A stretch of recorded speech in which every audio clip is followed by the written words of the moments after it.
Hey everyone, and welcome to The Explainer. I am so thrilled you're joining us today because we are going on a seriously fascinating journey. We're looking at how a microscopic piece of technology is rising up to become a true modern-day hero. We're talking about a massive shift happening right now in how we keep our environment safe.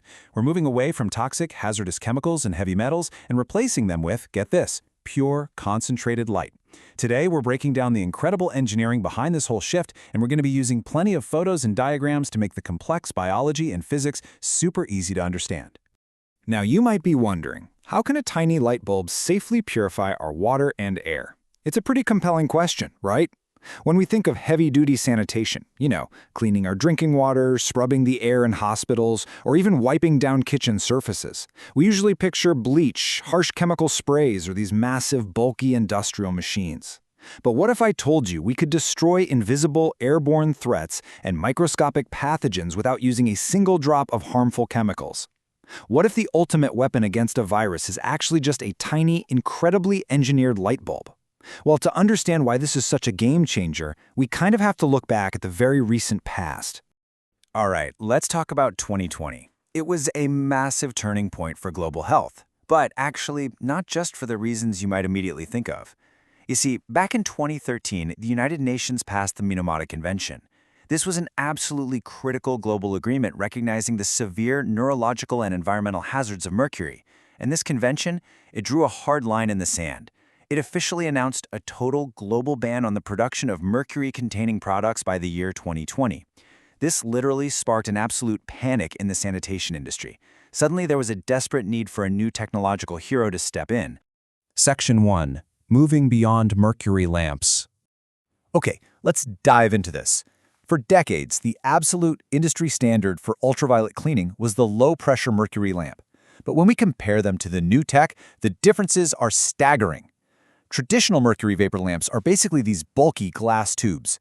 They are incredibly fragile and, here's the scary part, if they break, they release toxic mercury vapor that easily absorbs right into our skin and respiratory tracts.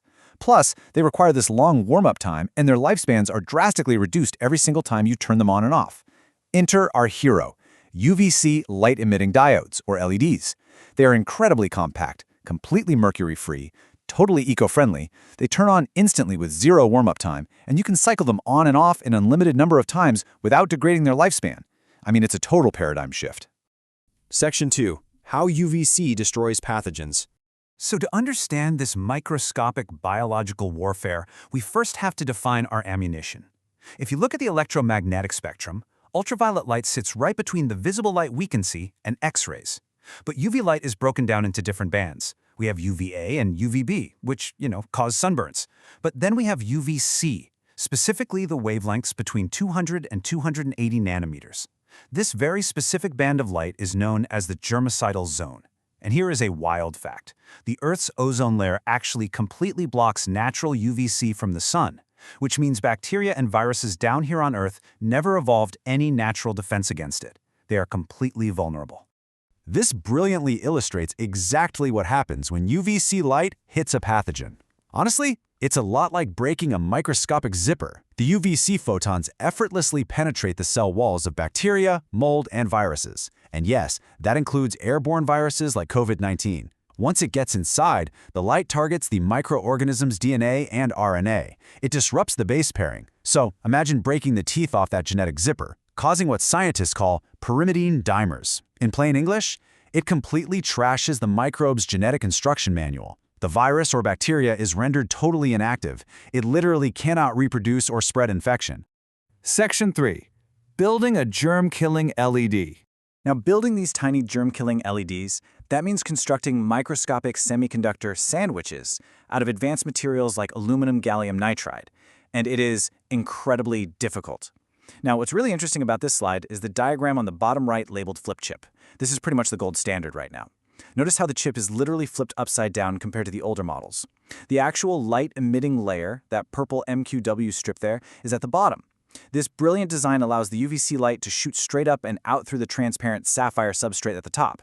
Meanwhile, the electrical contacts, those brown stud bumps, are at the very bottom, pushing all the generated heat straight down into a thermally conductive base. It perfectly separates the light path from the heat path. Section 4. The Efficiency and Heat Challenge. To really understand the core limitation that engineers are currently battling, take a look at this. As you can see, as the wavelength gets shorter, moving to the left into that 200 to 280 nanometer UVC range we just talked about, the efficiency drops drastically, peaking at around only 20%. For context, a typical blue LED in your home has incredibly high efficiency, but for these specialized UVC chips, getting past that 20% mark is a major, major challenge. So think about what that 20% efficiency actually means in the real world. It means that when you pump electricity into this microscopic chip, only 20% of that power becomes our germ-killing light. The other 80%? It is entirely wasted as heat. And because the chip is so incredibly tiny, that heat is intensely concentrated.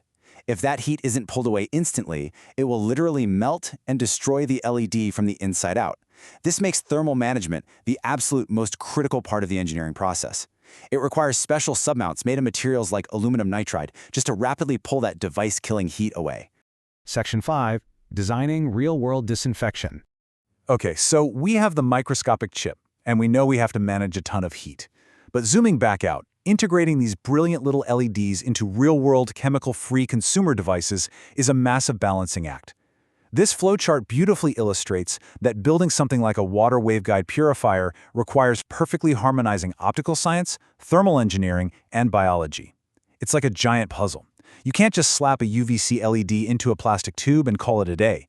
The structural materials, the lenses, the cooling fans, every single piece has to be perfectly calculated. Let's move to and see how this builds. In a commercial design, this whole rigorous process breaks down into 4 sequential, easy-to-understand steps. First up, dosage determination.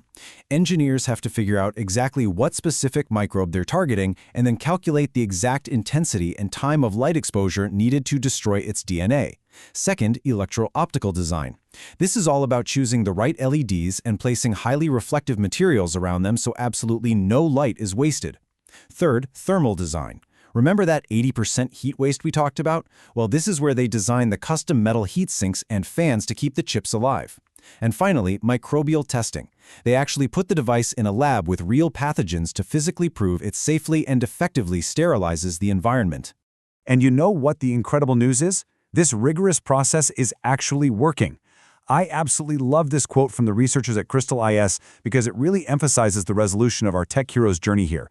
Despite the immense thermal challenges and the tricky semiconductor engineering, UVC LEDs are officially here.